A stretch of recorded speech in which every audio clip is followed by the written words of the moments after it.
Welcome to Offensive, where all of us, every single one of us, are starting at quarterback for the 49ers. At some point this season. We'll just rotate between quarters. Dave gets quarter one, Neckbeard gets quarter two, and we'll win. Like, it doesn't even matter who play. Any person with a heartbeat, especially if you were drafted in the first round and then you busted, you're probably going to be fine.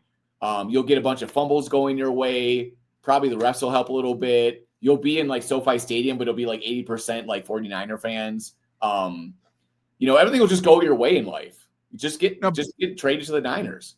No, that's one of the fun things. If you ever listen to Mac Jones, some of the stuff that he says after games, like in the last couple of years, he kind of talks about himself in the third person, like Ricky Henderson. But he's like, oh, yeah, a normal person would have gotten hurt. A normal person wouldn't just got up from that. I got up and I finished the game. Like, he was saying this stuff like 2 years ago, last year and whatnot. To actually see him do it is kind of like, is he really hurt or whatnot? But it looked like some of them were. And some of them, maybe he's just a little bit drowned. Hey, maybe either way, a starting job with some team. Maybe. You'll get a shot next year. Hey, maybe you can play for the Vikings. Yeah, they're looking for quarterbacks. But we are we're going to preview week 5 of the NFL season, and the Packers are not playing this week. We have a lot of cool stuff. So we're going to look at some of the best games of the weekend, and Neckbeard's going to take over. All right. So there's a bunch of good games out there this weekend. And that's a lie. There's not. There's actually only a couple. There's 0 good games. There's a bunch of crap games. This is the worst schedule in week 5 of all time. Dude, honestly, I was going down the games list and I was like, that's boring. But you know what, though? The NFL's been so entertaining that I bet a bunch of these games are actually going to be fun to watch. So a couple of them stuck out to me. Like, I mean, do we really want to watch Minnesota-Cleveland? But Dylan Gabriel's starting, so maybe that could be an interesting game, right? Houston and Baltimore, I'll talk about that a little bit later. You got the Giants against New Orleans. I mean, that's a crap matchup. But then again, you got New Orleans is favored. Yeah. New Orleans thinks they're favored to win the game. Yep. So that's going to be exciting.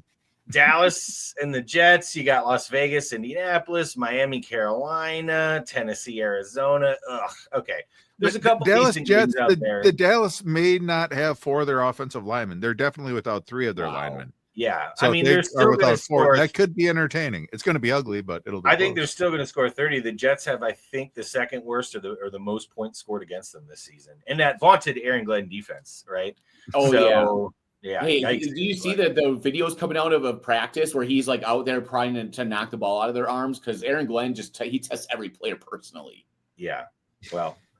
I don't know. It's not starting out pretty well on that defense. That defense looks really bad, really bad. So, but I'll start with mine just because I can't believe I picked this game, but I'm actually kind of excited to watch it. And it's the Ravens versus the Texans. It's the totally dysfunctional defense of the Ravens with most of their starters out against the totally dysfunctional offense of the Texans with no offensive line. And like, which is going to break first? Now, also no Lamar Jackson this game. So it seems like Texans are going to get an easy win, right?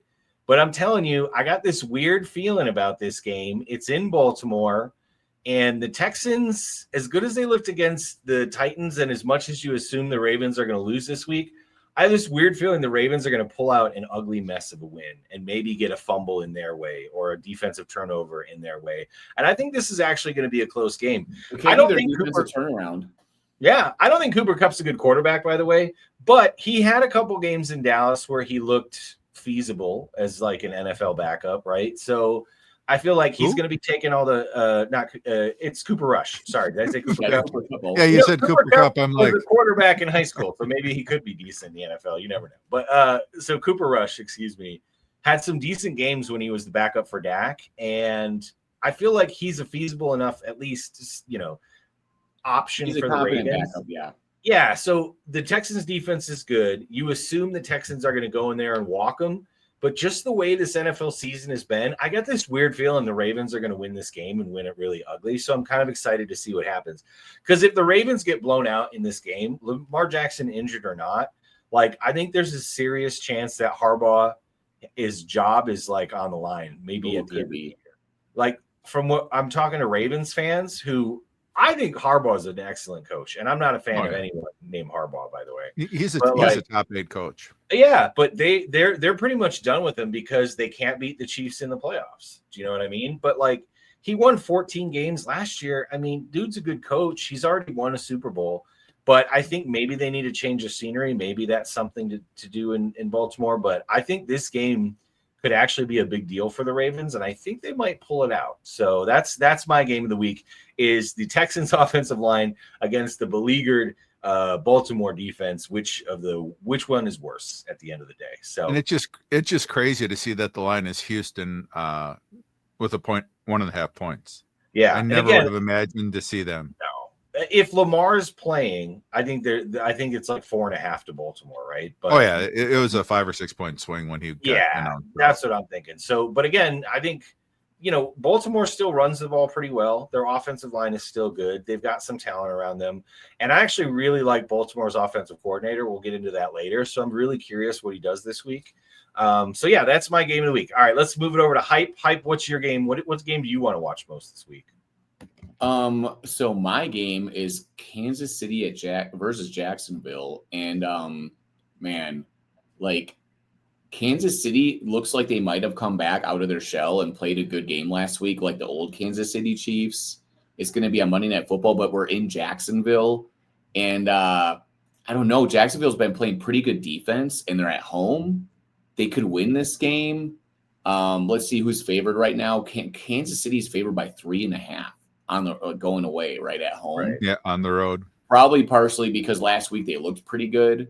They looked kind of like the old Chiefs again a little bit, and people are waiting for them to kind of like get Xavier Worthy. Oh, their players are back now. They're good again. I don't know, man. I'm not sure. Jacksonville might beat them at home if they can get their passing game together. With if Brian Thomas Jr. can like hold on to it, not just alligator arm it, because their defense is pretty good in Jacksonville. At least it has been so far.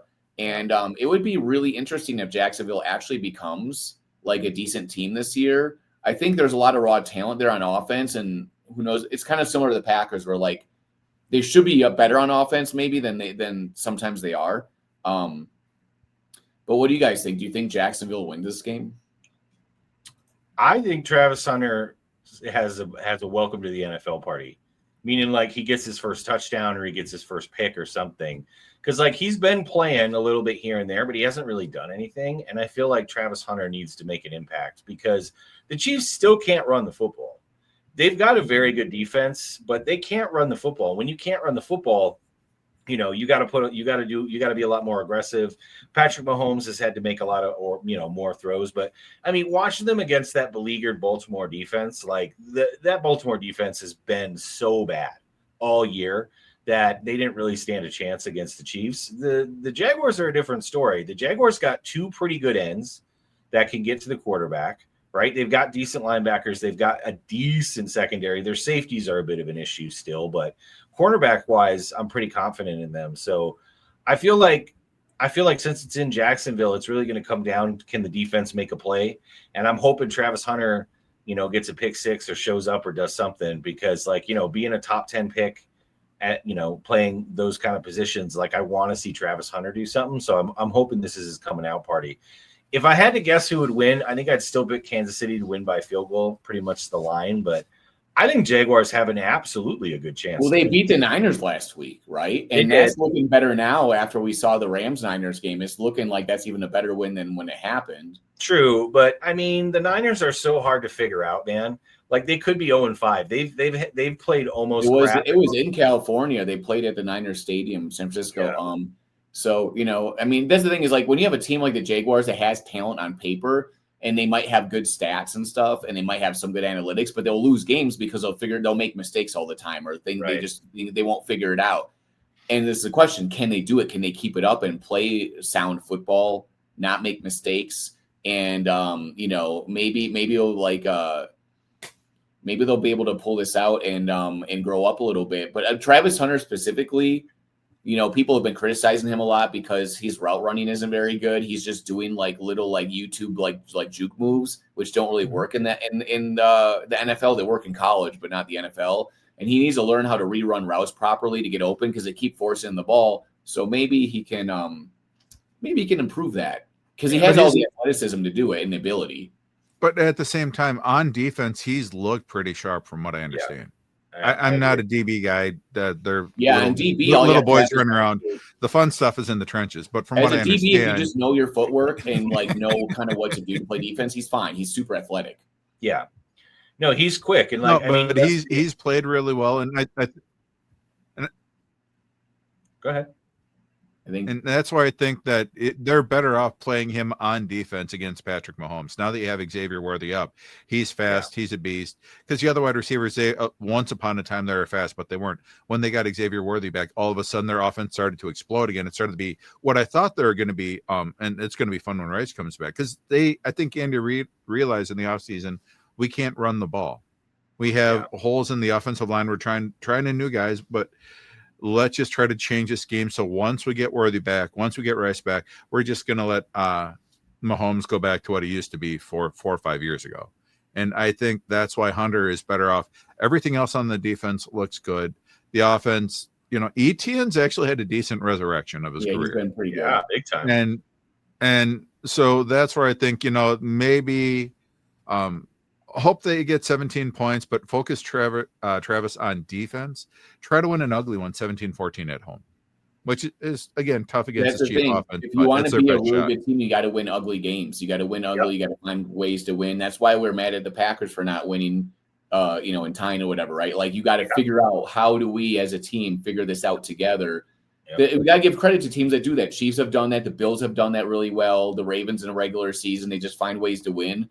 Every 49ers game they've won this year, they've somehow pulled it out, right? Somehow they did. With all of their backup quarterback, number 4 wide receiver, number 5 wide receiver. They keep figuring it out, getting turnovers at crucial times, like making plays. Like, that's what you got to do. Just make plays at the right time. So, I don't know. I'm cheering for Jacksonville, but I do think it's a good Monday night matchup at the very least because our last 2 Monday night games were brutally bad. So, hopefully this one is actually pretty good. Right. All right, Chief, what's your game of the week? For me, I like to see Neckbeard's Super Bowl dark horse, Seattle, hosting the league MVP, Baker Mayfield. It should be a really fun matchup. You have 2 pretty good defenses. You have 2 really interesting offenses, and with Mike McDonald, your history on the defense has been fantastic. The Ravens is also what you built in Seattle in a very short time.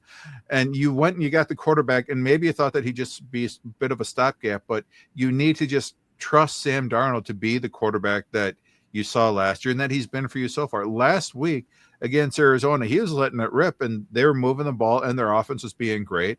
And then, unfortunately, when it got late in the game, he kind of went into his LaFleur mode where he's like, okay, let's just try to run and let's try to protect the lead. And that allowed Arizona to come back into the game. The history with watching the Bucs so far this season is they're going to come back into every freaking game. So it's a trap to try to take that mindset. So why not let Sam Darnold, he's been doing great. Lean on him. Historically, you can't run on the Bucs. They have Vita Vea is there. Their defensive line, one of the best in the leagues. So I really think this would be a great time for Sam Darnold just to come out and let everyone say, hey, I'm out here. We got the great weapons. They have that young rookie tight end. They have a lot of really fun options. Don't get me wrong. Their running backs are fantastic. But I think this could be a really fun game to watch all around. You got 2 good defenses, 2 really good interesting offenses. So, yeah, Seattle. Sorry, go ahead. Now, I was going to say Seattle, I think, is tied for second for the least amount of points allowed this year. Called it on their defense, right? I love their coach. McDonald is a great defensive mind. So I think this is a great game of the second tiers, right? Because you got the Eagles. We thought the Rams, right? I don't know. Maybe we can put the Niners in there. I still think the Niners are second tier, but all these second tier teams in the NFC, like who's going to take the lead or who's going to take charge. And I think this is a great matchup of the potential second or third best team in the NFC. Who's going to win? I'm actually really excited for that game too. Good call. Baker doesn't look much like an MVP after last game, but hey, it's a long season. He's still got time. He's got time. To be fair, they blocked a punt and they're down 7-0 early on. Yeah. No, and the game kind of got a little out of hand at first, but they'll come back. All right, so that was games of the week. Some good ones and some not so good games out there. But honestly, the NFL this year, We don't know what's going to happen. The Browns could go in and just decimate the Vikings for all we know. Do you know what I mean? Or like the Jaguars could like they did the Packers offensive line. All right, fair enough. But I mean, they should, right? Carson Wentz should. Yeah, still... the Vikes offensive line is a little banged up, so it should be pretty ugly. The over under for that game, I think, is like 36. Yeah, that's a weird one. All right, let's move on to the fantasy section of this show. We're going to go over to Dave for fantasy forward for players we want to pick up this weekend. Who are we looking at, Dave? For that one, I want to stick with the game that I was just talking about. Torrey Horton, the rookie, the 5th round rookie. He probably would have been drafted higher if it wasn't for the injury risk. And again, Sam Darnold has been doing pretty good in the passing game. You're not going to run. So why not give a shot? Now, he's going to be available in a lot of leagues because he only got 4 targets in week 2, 4 targets in week 3, and he only got 2 targets last week, but they were ahead early on. But in this being a game that could potentially be a shootout against, an interesting offense. But I think the key for Seattle is to pass, utilize him more. Cooper Kupp, your favorite quarterback of the Baltimore Ravens that you alluded to earlier. Cooper Rush, you called him Cooper Kupp too. Nah, but he's done, but he's great as a run blocker. I don't know that he's going to be a passing threat. So you have JSN and Horton should have interesting games. And I think, he got a touchdown week 2, week 3. This is another opportunity in the red zone. You're not going to get rushing touchdowns. So why not try for the big target? I think he's a good shot in the dark. Okay. I like it. So I actually have a weird one for you. Speaking of New Orleans being the favorites for the first time all year, I know Neighbors is hurt, but I think Jackson Dart's going to go into New Orleans and he's going to wreck shop in there, at least running the football, right? So like if you're in a single league or a single quarterback league and you have a bad matchup this week and Jackson Dart's out there, and you're not in a dynasty league, like Jackson Dart against the New Orleans defense is really intriguing to me because dude ran the ball 11 times. He ran the ball 11 times last game. Like fantasy-wise, that is fantastic if you have a quarterback, right? He threw 1 touchdown. He still got like 26 fantasy points because all the rushing and the rushing touchdown. So I think against this Saints defense, and there's word out there that Jackson Dart thought he was going to get drafted by the Saints, right? Like because he's from that area. And so he thought he was going to get drafted by the Saints. He didn't. And so he's like kind of mad at them. And it's like he like wants to go stick it to him and be like, you picked the wrong guy, which I think everybody knows Tyler Shuck's the wrong guy. But like still, Jackson Dart thought he was going there and he didn't. So he's going to try to stick it to him. So I have a feeling that in this game, Jackson Dart's going to run the ball a lot. He's going to probably make some mistakes, probably throw a pick or two, maybe make some bad plays, but he's going to try. And I think he's going to get you some decent fantasy points. So I'm going Jackson Dart against the New Orleans Saints. And I like that just because the Saints, they tend with Kellen Moore, they like to have a fast pace. So he could have a lot of possessions. He could have a lot of drives to score a lot of points. So I like that. Yeah. And a lot of passes to Wan'Dale Robinson, Doug's favorite wide receiver. All 5'4" of them. Shorty. Yeah. Who do you like this week, Doug?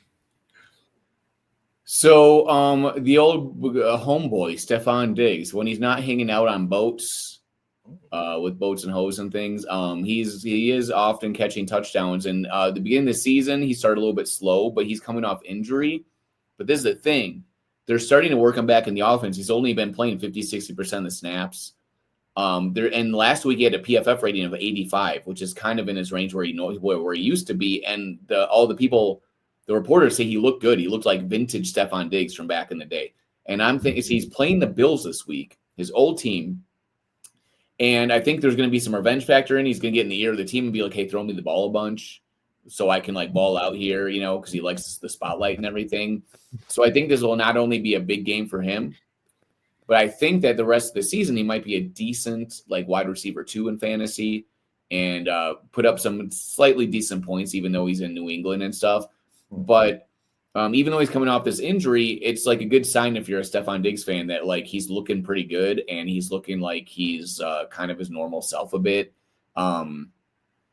And plus he's fueled by, boat parties, pink powder, all those things. Maybe many babies' mamas Also, whoever his girlfriend is, I forget that she found out. Cardi B. She found out he got another girl pregnant or something. So there's all kinds of fun drama that's fueling him for like at least 2 touchdowns this week. Yeah. I mean, I feel like every single weekend in the locker room, Stefon Diggs tells him to throw him the ball. Probably. I feel like that's never not happened. So that's why I'm sure it's happening. I can guarantee it. Maybe this time they'll listen, but I mean, well, he's coming off injury. They were working him into the offense. He didn't play like the full like wide receiver rotations, and because it's like the time period for it to come back from that injury. Most people don't even like recover fully from like these kind of things. But it's been almost a full year, so now is when he's just about to be back in. Yeah, and he's 31 and a half years old, which is right at the kind of tail end of when wide receivers are usually good. So. We don't know if he can defy like time or whatever. He's probably on the decline, but like this might be his like last season where he can actually like put up some good fantasy points. I mean, in the Ravens defensive matchup is about as good as you can ask for. Marlon Humphrey's out, right? So no, they're playing. He's playing the Bills. He's going against Josh. Oh, that's right. I'm sorry. I'm thinking he's still on the Texans. He's on the Patriots. You are so obsessed with Baltimore. Jesus. Dude, I'm sorry. I can't help it. And I want to talk about their OC later. So, yeah. And it's probably going to be a high-scoring game. Maybe. I don't know because, I mean, that's kind of what happens. I mean, it's been a couple years since the Patriots got prime time, which is kind of nice to be able to say. The Patriots offense looked pretty good. Now, it was against the Panthers, but then the Panthers are so up and down. They look great against the Falcons. Maybe that was Penix. I don't know. But, I mean, the Patriots boat raced them last week, and they looked pretty good. So, we'll see, though. The Bills are a bit of a different animal. Their defense isn't great, but if it is a revenge game for Stefon Diggs, I could maybe see something happening. But yeah, I forget. I got to remember he's on the Patriots, man. And they gave him like that decent contract too, so they better start giving him the ball. That's why I'm saying everybody probably thought that his fantasy life was over because he didn't do a whole lot the first couple games. But they literally, the reporters from New England, all the beat reporters are like, hey, he hasn't really been featured that much because he's still being worked back in. And I'm like, okay, that makes sense. So he could come back and be a pretty decent, wide receiver 2 or something for your fantasy team or 3. Well, they had a reasonable expectation that their over under, I think, was 8.5 wins. So I knew that they weren't going to, risk him the first month or two. They're just like, all right, we want to develop our quarterback second half of the year. And so now is when he's going to start to ramp up a little bit. So the Pats offense should be a lot more interesting going forward. Last week was a good start to that. Yeah, it looked like it. Definitely looked like it. All right. Well, that was our fantasy pickups for this weekend. If I remembered what team Stefon Diggs was on, I might go pick him up. But let's go into our next section, which is we're going to talk about something a little weird because it's still early in the year. We don't know which teams are going to be terrible necessarily yet, or which coaches are going to lose their job. There might be a couple. I feel like New York is still calling for Daboll's head. But, there's going to be 4 or 5 coaching changes, maybe more. I mean, pretty much every year in the NFL, you're going to get 4 or 5 new coaches, roughly, sometimes 7.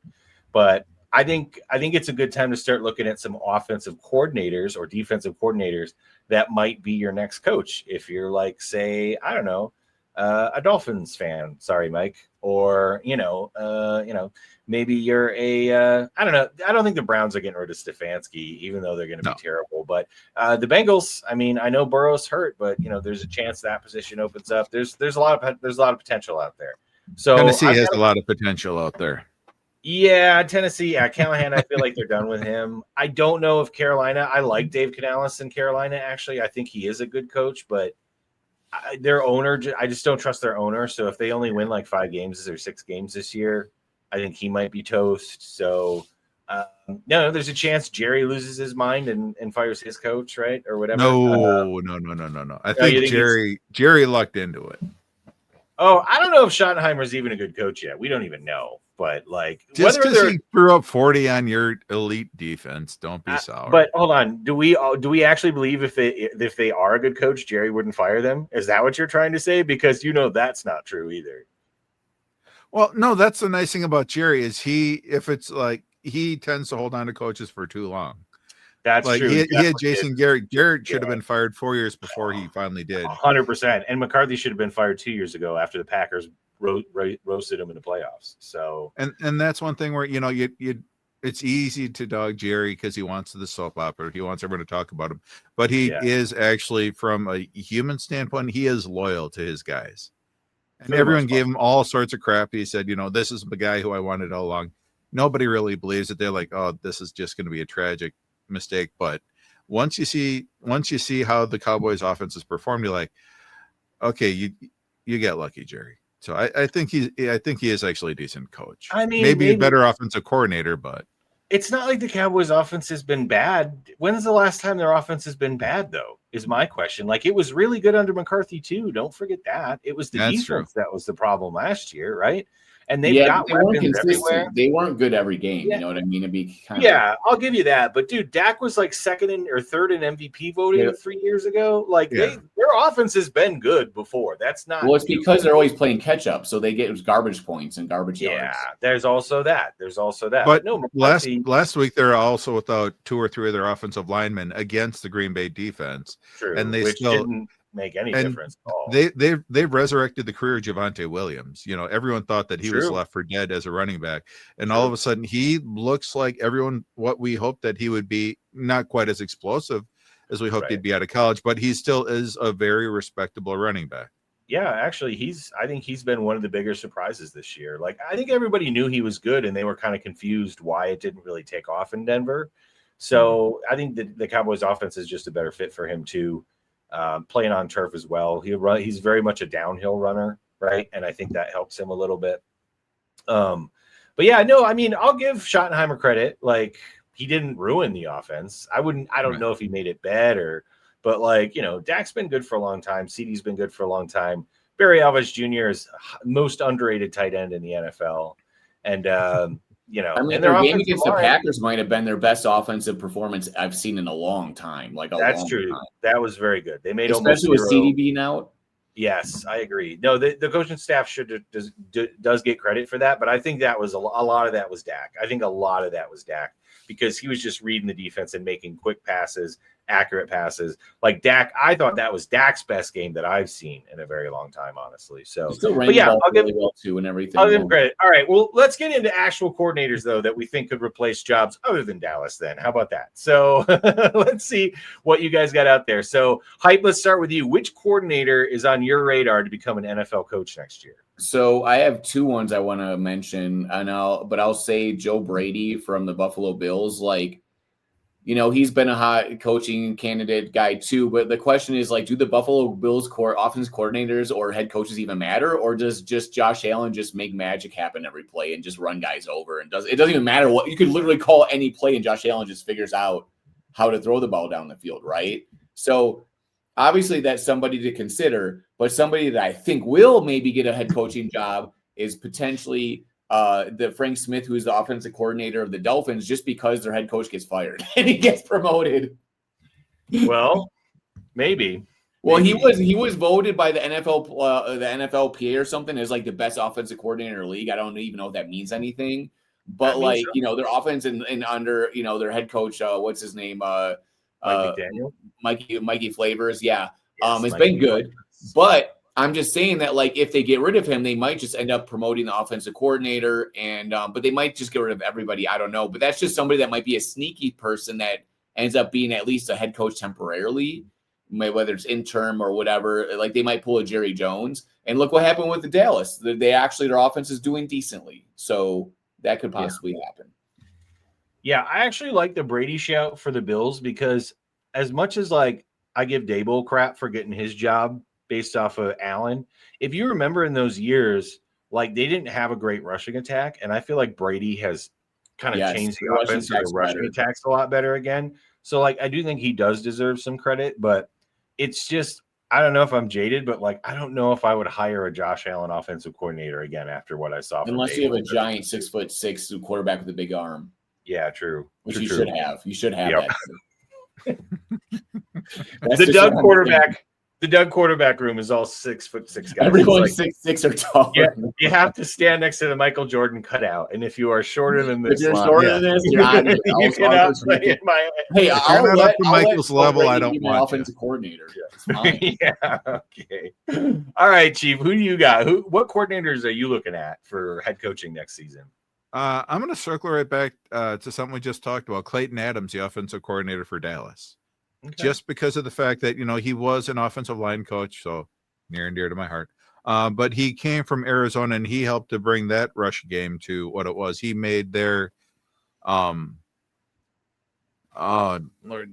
attack the last 2 years. It's been very good. And originally we thought, with you had the little midget at quarterback, you thought that they'd be doing a lot more passing and whatnot. But he built such a successful run program and a rushing offense that they had to switch, they had to pivot. So they had the rushing, they have Trey McBride out there. If they had a taller quarterback, possibly only 6'4". That's all you need, Dougie. That it would have made their offense better. But I think he made enough strides there with the rushing attack in Arizona. What he is able to help Javonte Williams with in Dallas. I think that he has he's earning a little bit of noise. Maybe not this next year, but he's somebody to watch over the next 2-3 years. Yeah, I like that shout. Like I said, I definitely think Dallas's offense is not taking a step back, which is in itself impressive when a whole new coaching staff comes in, right? And I mean, the NFL's all about offensive coordinators. There's defense coordinators out there too, don't get me wrong. But offensive coordinators tend to get bumped a little quicker, like they go through the process a little quicker, where I feel like defensive coordinators got to take their lumps a little bit longer before they get their position. But yeah, I think that's a good shout. So I've actually got 3 guys I want to talk about, if you guys don't mind. I've got 3. Now, one of them, I just want to say this right now because I've been talking shit about how the 49ers are barely winning every single game and they don't deserve it.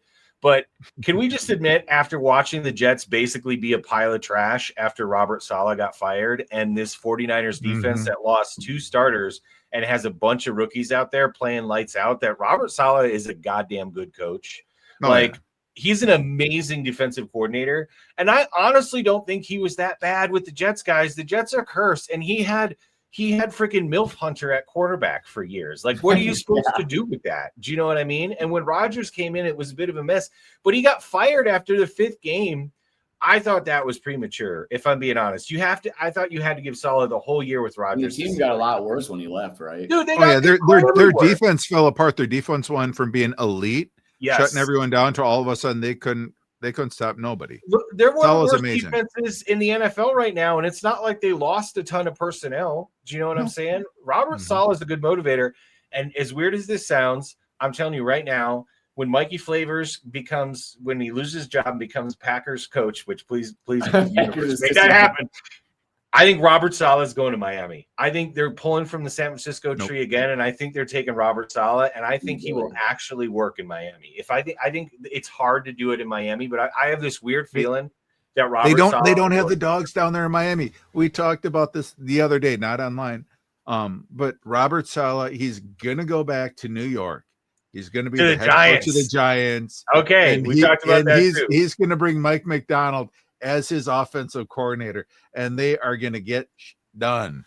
I'm telling you, he's got those horses on there on that defensive line. That's true. But I think we talked about that, right? I think Saleh would work with the Giants because they're just a more stable, as much as they have their issues, they're just a more stable franchise, and their identity as a defensive franchise fits with Saleh. And like, just to be back in New York to stick it to the Jets, I think he would love that. But I have this weird feeling he's going to Miami, dude. I just have this weird feeling Robert Saleh is going to Miami. I don't think he goes without getting a coaching job this offseason. I think he has to get hired again. I think he has enough capital, though. Everyone can see what he's doing in San Francisco. Everyone can see how good of a coach he is. I think he can choose. If you can choose where you're going, would you rather go to the Giants, or would you rather? I think Miami is going to kind of get, they're going to be the 3rd or 4th one to hire a coach. So the reason why Miami's a cluster. You're absolutely right. But the reason why I feel like the Giants will go offensive coordinator again, because they have Jackson Dart, because they have pieces on defense. They don't necessarily need a defensive minded head coach to fix anything. But he could say, I'm bringing in Mikey Flavors with me. Yeah, but the Dolphins defense is such a train wreck. They need somebody to redo it. So there's another guy that I think could go to Miami as well. No, I see what you're saying. And if he goes to New York or Miami, I'll actually be pretty excited, because they're both. Because Mikey Flavors was fantastic at setting up, designing a run game, right? Yes. You got a young mobile quarterback. You have that battering ram at running back. So I think that would be really interesting, because he was able to do a lot of stuff. with Tua and whatnot. So I think that'd be fascinating to see those two in New York coaching it up. I agree. I just think Robert Saleh shouldn't go another offseason without getting a coaching job. I really think he's a good coach. And I think the Jets, like, you just have to like kind of whitewash yourself from like what the Jets are, because they have been an absolute dumpster fire since he left. And they were competitive at least when he was there, right? And their defense was amazing. So, and again, that's with one of the worst quarterbacks ever drafted that I've ever seen in the NFL. So, okay. My other one, and this is real quick, I'm going to go sneaky quick, but this guy got a chance in Denver and they brought him back as defensive coordinator. But I think Vance Joseph is highly underrated at as good as he is as a defensive coordinator. And he did have a stint in Denver where he went 11-21. So he was not good. He was not good when he was a head coach, right? But I feel like defensive coordinator guys, sometimes it comes back around. It's been a couple years. He had the number one defense last year. I feel like they're going to have at least a top 3 defense again this year. And yes, a lot of that's personnel, but he's still an extremely good defensive coordinator. And I feel like Vance Joseph might get a shout. I don't know if he's going to get one this offseason, but he's definitely someone that I think is going to interview a lot, and he may get his second head coaching job. But the guy that I think that's almost guaranteed, and this is going to sound weird because they're probably not going to have a great record this year, right? But I think the guy that's almost guaranteed to get a coaching job next year is Todd Monken, the offensive coordinator for the Ravens. And the reason I say that is because he is the main reason that Lamar Jackson transitioned from a run quarterback, pass quarterback, to now a pass first quarterback that can run. And if you look at the actual stats last year for the Ravens, they were number 1 in open target percentage. They were number 1 in wide open wide receiver percentage, which is all scheme based, right? So that they were better than Ben Johnson last year in a scheme perspective as far as how open their wide receivers were. And let's not act like the Ravens have the best wide receivers in the world either, right? So that to me is a really good scheme.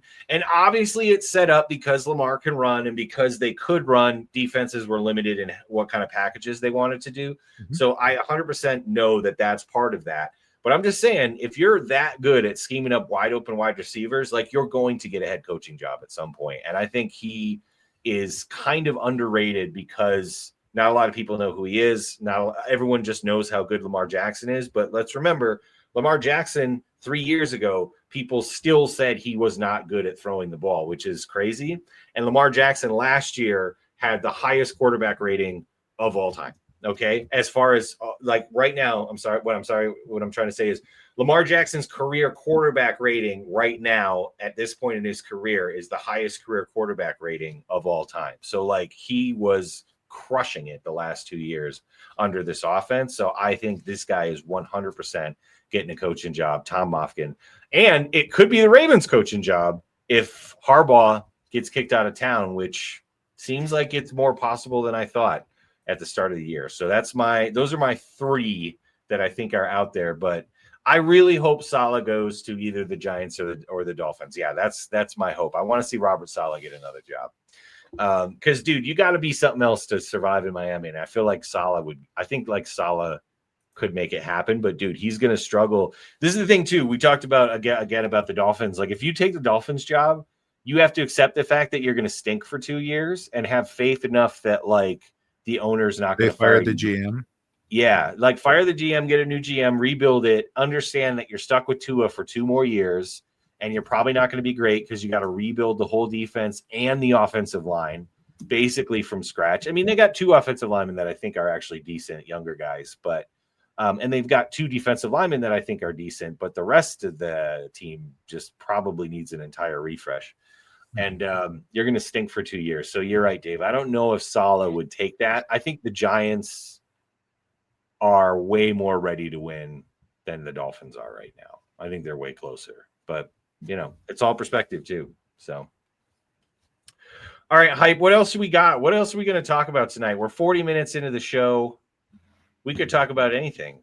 We could talk about. We had another topic of like top fakest teams. Like, what are the teams that are at the top of the pile have like really nice records? Like, if we look at the NFL standings right now, right? We've got the Buffalo Bills are 4-0, the Philadelphia Eagles are 4-0, fake. Tampa Bay's 3-1. 49ers are 4-1. Seahawks are 3-1. Chargers are 3-1. And Steelers are 3-1. The Steelers Fraud. being 3-1 are like the prime Steelers are candidate frauds. for a team that's not going to do anything in the playoffs. Look, who's gonna unseat the Steelers though in the North right now? Dude, The Ravens are going to come back in the second half, but are they going to lose too much to where? Dude, it might be too late, especially if we don't know how many weeks Lamar is out. Like it could be multiple weeks. If it's multiple weeks, the Ravens making the playoffs is out of the picture. Without Lamar Jackson, they're not going to do that, right? Even though, like I said, I think they might win this week. If the Ravens are without Lamar Jackson for 3-4 weeks or more, like they're 100% toast. They are 100% toast. Cincinnati, I mean, dude, can you imagine Aaron Rodgers goes in there, Lamar Jackson gets hurt for the year, and Joe Burrow gets hurt for the year? Come on, dude. Like, what the hell? So they're going to win the division by default and then get absolutely boat raced in the playoffs. Like, yeah, the Steelers are 100% frauds, and I will not stop saying that until they win a playoff game. Because how do you think go ahead. How do you think the drama is going to go with Aaron Rodgers? Is there going to be like everybody's like now cheering his praises, saying, "Oh, look what he did! He took this team to the top of the pile," or do you think it's going to like be negative?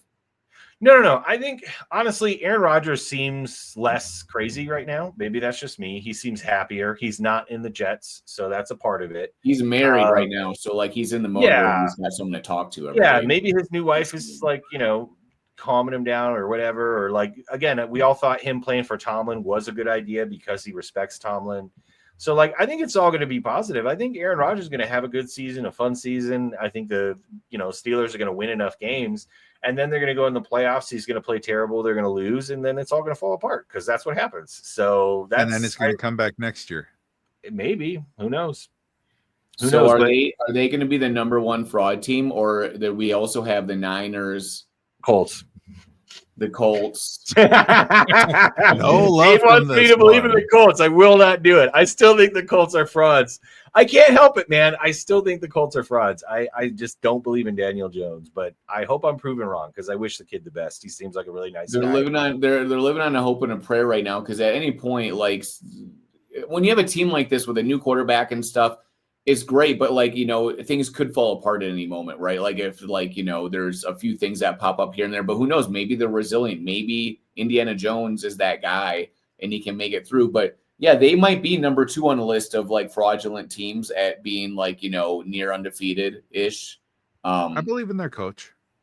I believe in their roster. Dave, do you think there's another team that would be more fraudulent than them at 3-1 or better? Like maybe the Niners or the Chargers or the Buccaneers? Man, after last night, you just got to give Shanahan tip the hat. What the hell? Yeah, and Jaguars are 3-1 also, so they're a candidate as well. I don't think the 49ers, I'm mad they keep winning, but I would never call them frauds because, dude, Shanahan's won every year with random guys, with new guys. He just knows how to win. He knows how to win in the regular season and in the playoffs, to be fair, because he's been in the Super Bowl. He just can't figure that It's part. Just also they got the injury factor. Joey Bosa's already out, so CMC is next. It's just going to be like a whole – but their schedule is such a cakewalk, dude, that like they're going to win 10 or 11 games. Like it's pretty much, you can book it, dude. They're going to win 10 or 11 games, maybe 12, right? So like you could pretty much book it.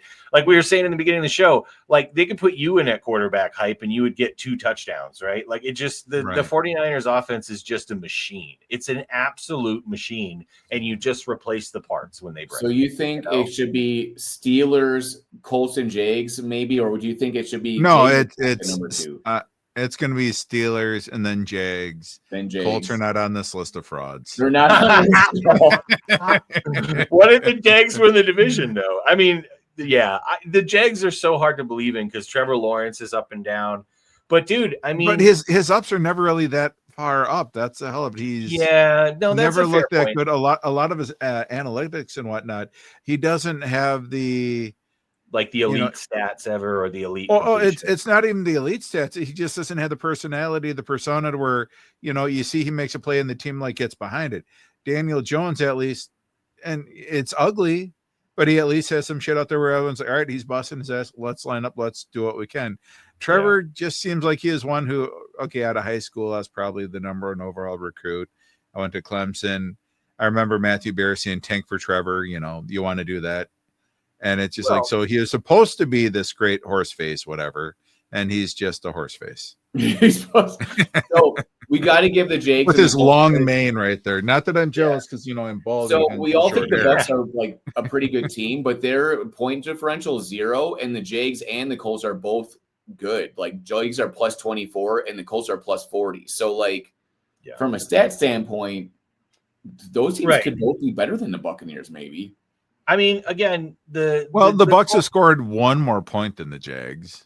Yeah, but the Jags defense is only giving up 7. Defense is pretty decent. Their defense is legit, but their defense has been a lot better. And the Jags beat the 49ers. Let's not forget that, right? That's what I'm saying. The 49ers. You gotta give them credit. They beat the Mac Joneses, yes. And they won these games with their wide receivers not being able to even catch balls and stuff or get open. So yeah. And let's remember for the Bucs too, the Jags' new coach was their offensive coordinator, so he obviously knows how to run an offense and run a passing game. So I think as much as I agree with you, Dave, where Trevor Lawrence is a pretty average NFL quarterback, even though he was number 1 overall, I don't think he'll ever be elite. I think I kind of agree with you that he just doesn't necessarily have the personality to be an elite quarterback in the NFL. He's almost too chill and just too laid back or whatever. And maybe that's our misconception, but I kind of feel like we've said this before, being a little bit of an asshole is absolutely beneficial and almost required to be elite in the NFL, right? You have to be a bit of an asshole.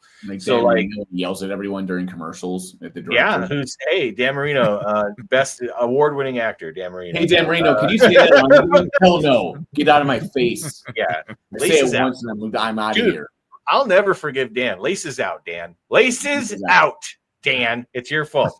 Okay. But anyway, you got to be a bit of a prick. So, I can kind of see where you're going. Well, the Jaguars' defense also through history has been defense, right? When they've been good, they've had pretty good defenses. But it's been a hot minute since they've had a good defense. So the fact that the defense is playing good right now is I don't know, because when the Jags went to their first AFC Championship game, they were all about offense with Mark Brunell. Remember? So, and then their next time they were all about defense. So I think the Jags are still kind of building their whatever it might be. I'm just saying recent history with these guys. Yeah, the last 10 years has been most. Mark Brunell was back when you were in college or something. No, that's even before. God, that was a whole nother century. Well, that's what I'm saying. It's the identity of a franchise. Steelers are a defensive identity, right? Bears are a defensive identity. I don't know if the Jaguars are old enough to have an identity, and they've had 2 really good seasons. And one was an offensive team and one was a defensive team. So it's the first beginning was because they got so many good players right away. But I'm saying when you talk about team identity, what they built over the years, when they are kind of good in the recent past, they had pretty good defenses, right? And that's probably what they have to do in this situations because they don't have an A+ quarterback. True. But honestly, if you can have a 10 to 15 QB in the league and you have a good defense, that's enough. Trent Dilfer has a ring, for God's sakes. And this is not talking crap about Jalen Hurts because he's very good, but I'd say Jalen Hurts is a 10 to 15 QB.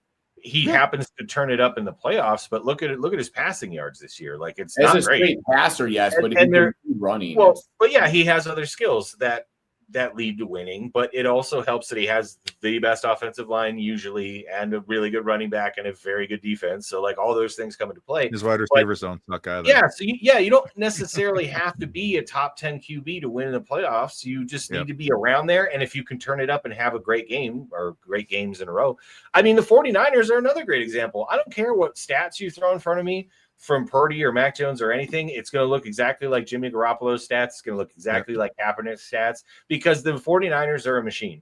And just put in a decent quarterback, and they're going to be a team that can win a playoff game because they are what they are, right? So, I agree. I think the Jags can be dangerous, and they've got tools to do it. They've got tools at the skill positions to do it, right? Really, 2 good ends. Where's our final rankings going to be then? Is it going to be Steelers?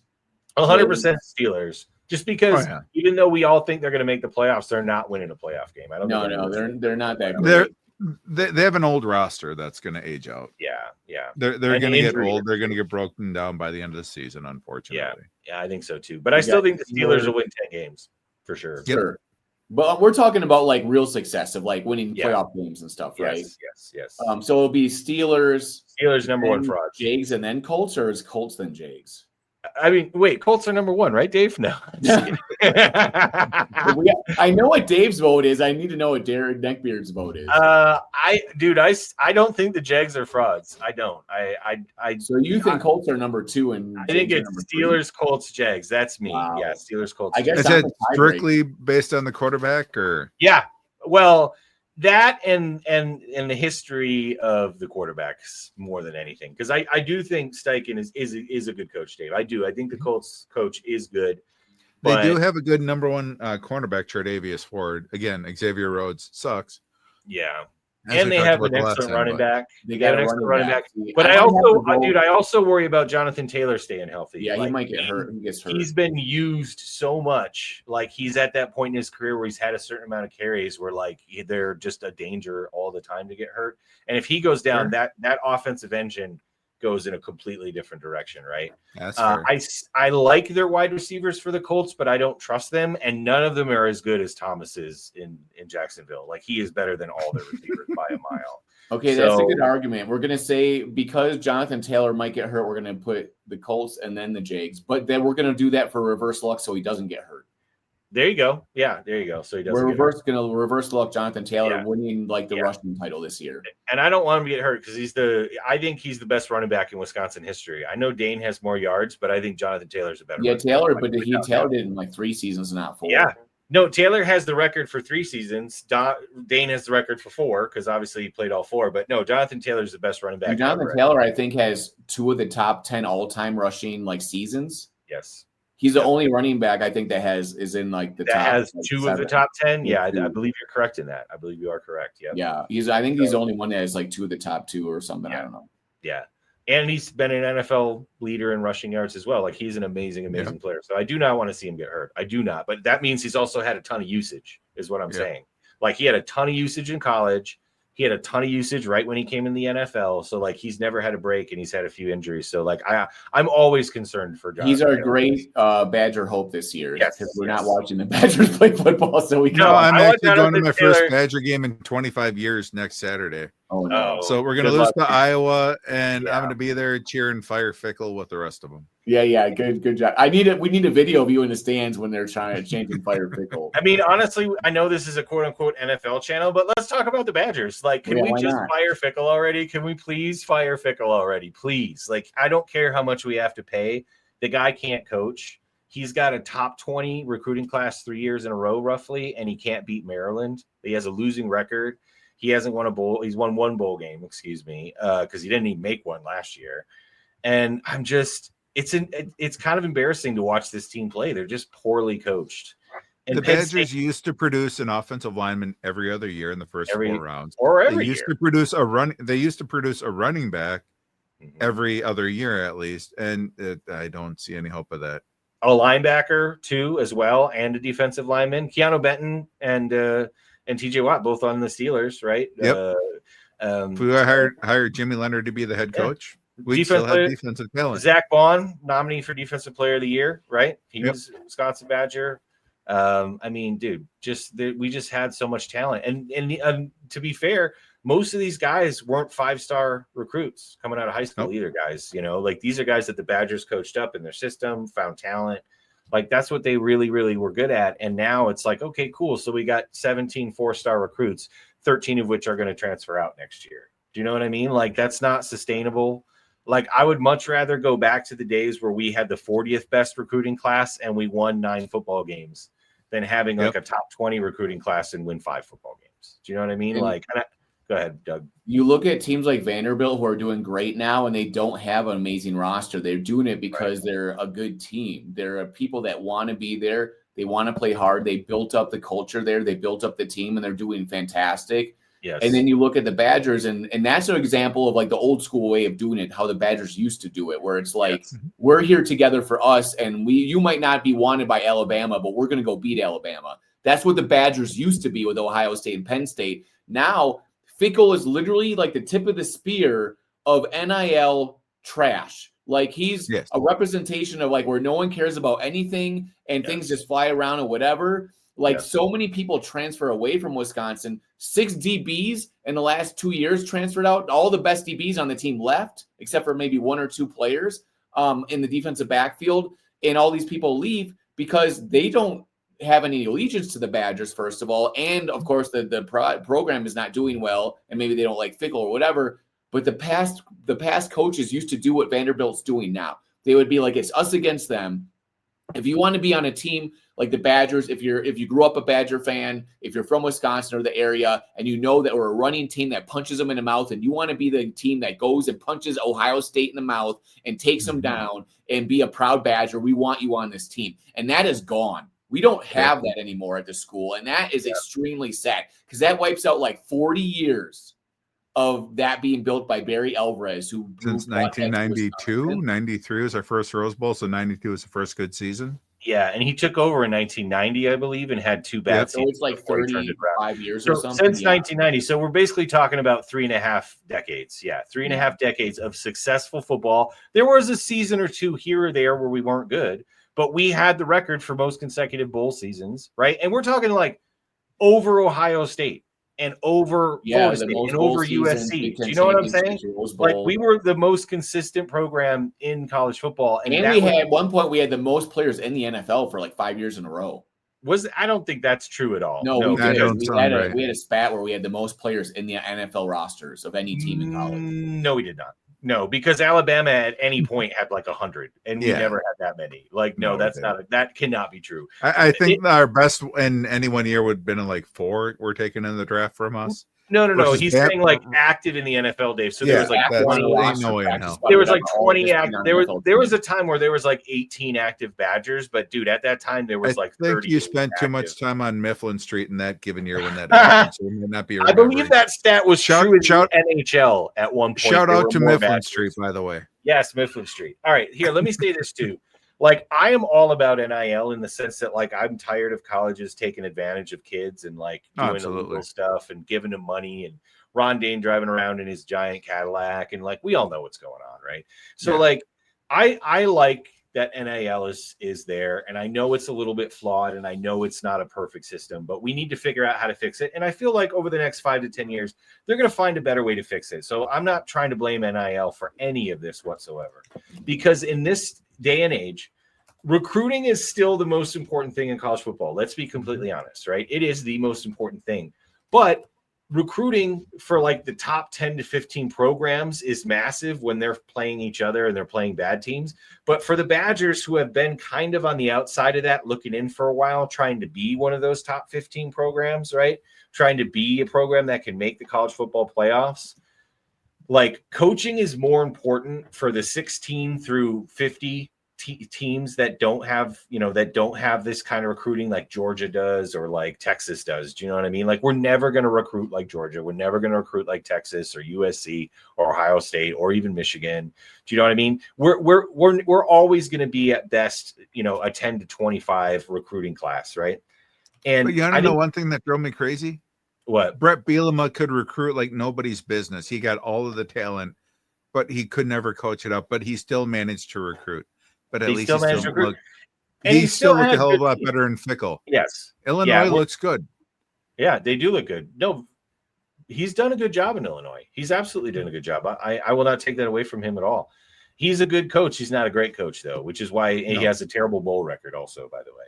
But my point was that coaching now is, I think, more important than it ever was, because there's so many transfers, because there's so much turnover, because there's so many teams that have a new quarterback every year or have a new defensive line or lost 6 defensive backs, to where building the culture and building the team and having that coaching there be consistent and building a program that can win with new guys is harder than ever before. And I think it's been proven that Fickell is not a good coach. I think he took Cincinnati in a very weak conference and he did a good job recruiting, and he won more based on talent level and the fact that he had guys like Desmond Ridder, going against insufficient talent. Because if we actually look at Cincinnati's record in bowl games under Fickell, he got absolutely stomped in a bunch of bowl games when they played against good teams. I don't think he's a good coach. I think he's a good recruiter. And I think he's a bad coach because you can see it in the players. You can see it every week that the Wisconsin Badgers are out there, that they are getting out coached, that their guys are not fighting the same like other teams, that they're not prepared like other teams. Like, I just don't think Fickell's a good coach. I think he is a good recruiter, and that's where it ends. And I would much rather have a good coach that's an okay recruiter. Like, let's bring Jim Leonhard back, dude. Like, whatever. Yes, I just want to coach back though. I don't think so either. I think, and to be fair, I understand why we hired Fickell because, like I said, we've been on the outside looking in so long, trying to play with Michigan and Ohio State, you know, and like trying to win the Big Ten and trying to get in the college football playoffs because we've been close so many times and been to the Big Ten championship a bunch of times. So I understand why they took the risk. What I don't understand and what is really frustrating is that Barry Alvarez and McIntosh are both backing Fickell and saying he's still the right guy for the job when it is so disgustingly apparent that he is not. He is not a good coach. I don't care that he can recruit. He is not a good coach. He constantly gets outdone by every other one across the sidelines from him when there isn't a massive talent gap. And it's just awful to watch. Wisconsin football is awful to watch. And do you know why? Please tell me, Dave. Luke Fickell, what did he play in college? Linebacker. Well, this is per Wikipedia. They said he was a nose tackle. Yeah, he's a nose tackle. Oh, he's a defensive lineman. That's right. They're the dumb ones. Saved by the Bell. They try to make it sound like all the linemen are dumb. No, offensive linemen, smart. Yes. Defensive linemen, dumb. And it's That's true. Absolutely true. They can't think they're reactionary. They're twitchy and whatnot. They don't think process and whatnot. Plus, you went to Ohio State. So, nose tackle, Ohio State, moron. So, Dougie, you're talking about what school is the role model right now? Vanderbilt? Yeah, Vanderbilt. Yeah, for like you know who's good enough for Vanderbilt? I'm sorry? Do you know who's good enough for Vanderbilt? Who? Smoking Jay Cutler, baby. That's right. Jay Cutler was. So right now, the Wisconsin Badgers need to hire Jay Cutler. He's going to recruit his and let him smoke on the sideline. Any of this noise. Here's a pack of smokes. I don't get. We won't talk about what other thing he might smoke, but to recruit the kids. But seriously, why not? It's just like forget all this noise. Just focus on football. This is the only thing. Football is great. Football is wonderful. Don't care about the rest of this shit. Luke Fickell, needs to be fired. Jimmy Leonhard, thank you so much for everything that you gave to us. You were an awesome defensive coordinator. Yes. Hope you're the best. It'd be nice if you came back, but I don't know. I'd like to see Jay Cutler and Madison. Yeah.